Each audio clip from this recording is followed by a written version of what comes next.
War is a Racket by Smedley Butler. Chapter 3. Who pays the bills?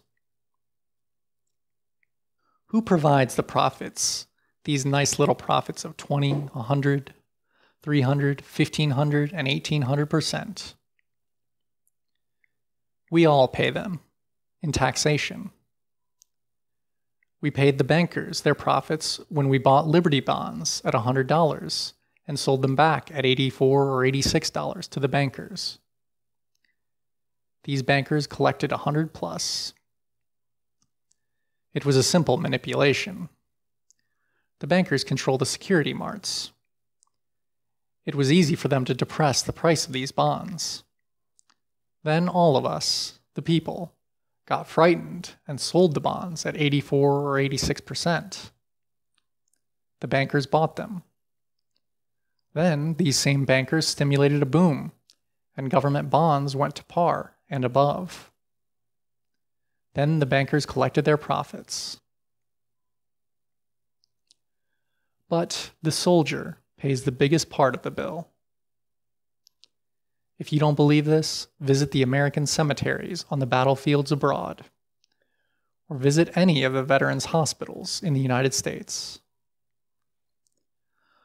On a tour of the country, in the midst of which I am at this time writing, I've visited 18 government hospitals for veterans. In them are a total of about 50,000 destroyed men who were the pick of the nation 18 years ago.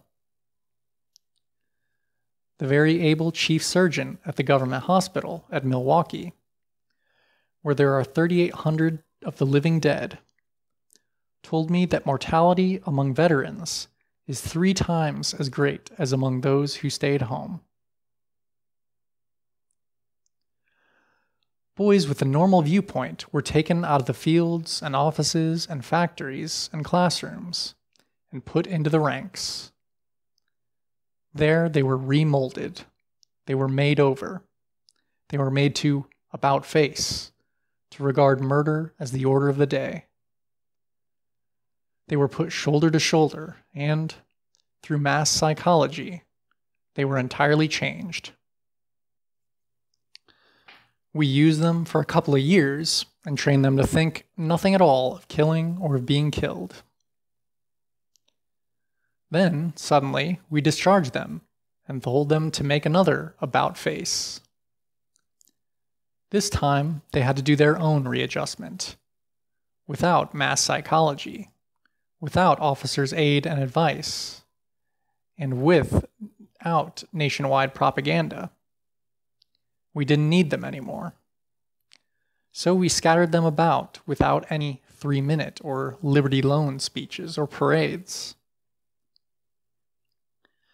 Many, too many of these fine young boys are eventually destroyed mentally because they could not make that final about face alone.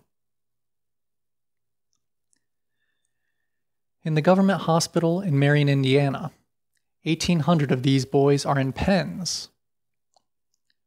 500 of them in a barracks with steel bars and wires all around outside the buildings and on the porches. These already have been mentally destroyed. These boys don't even look like human beings. Oh, the looks on their faces. Physically, they're in good shape, but mentally, they're gone. There are thousands and thousands of these cases, and more are coming in all the time. The tremendous excitement of the war, the sudden cutting off of that excitement, the young boys couldn't stand it. That's a part of the bill. So much for the dead. They have paid their part of the war profits. So much for the mentally and physically wounded. They are paying now their share of the profits. But the others paid too. They paid with heartbreak when they tore themselves away from their firesides and their families to don the uniform of Uncle Sam, on which a profit had been made.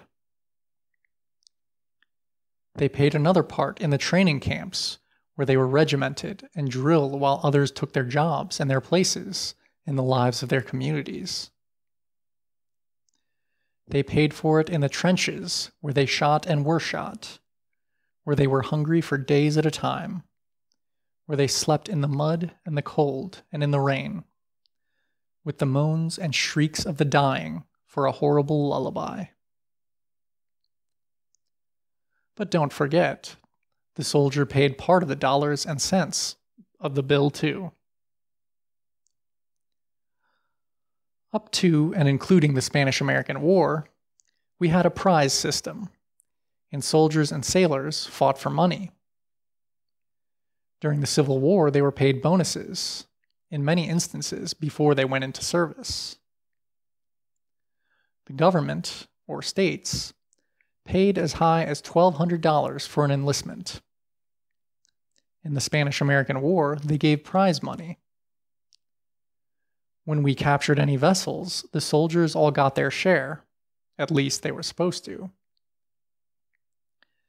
Then it was found that we could reduce the cost of wars by taking all the prize money and keeping it, but conscripting, i.e. drafting, the soldier anyway. Then soldiers couldn't bargain for their labor. Everyone else could bargain, but the soldier couldn't.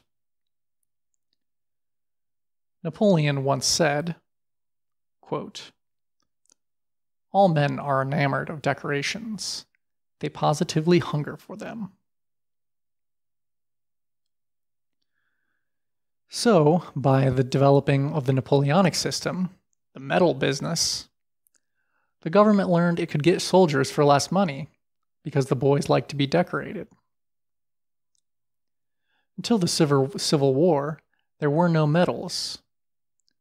Then the Congressional Medal of Honor was handed out.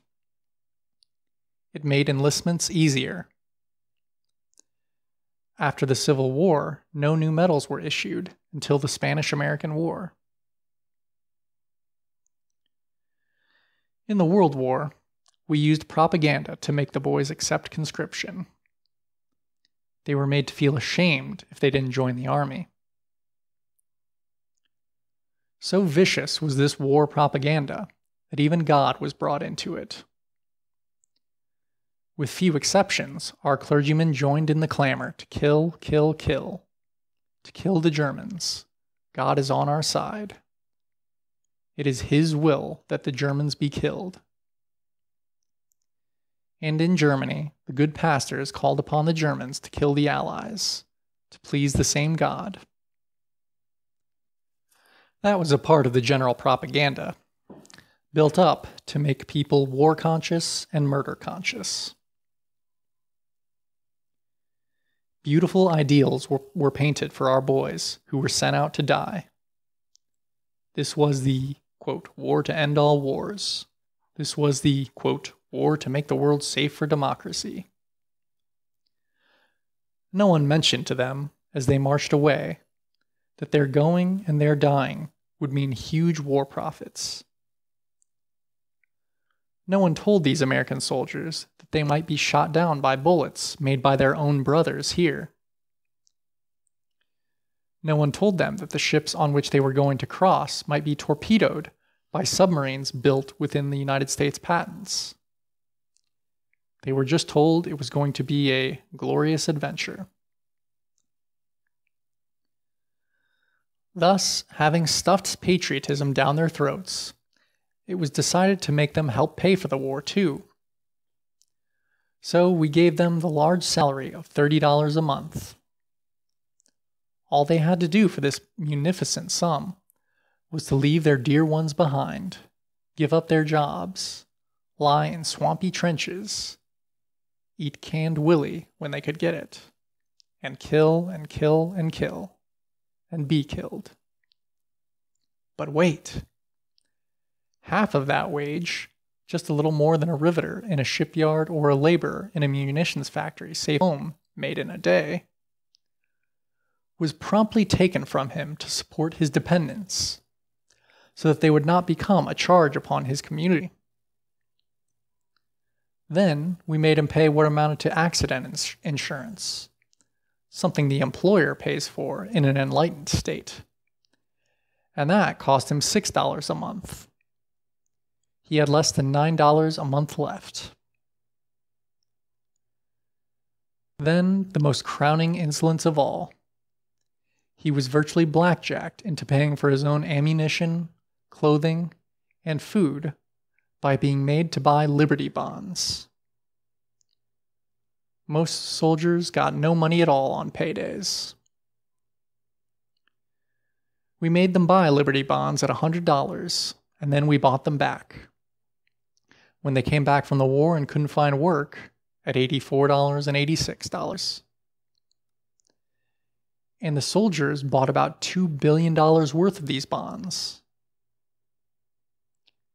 Yes, the soldier pays the greatest part of the bill.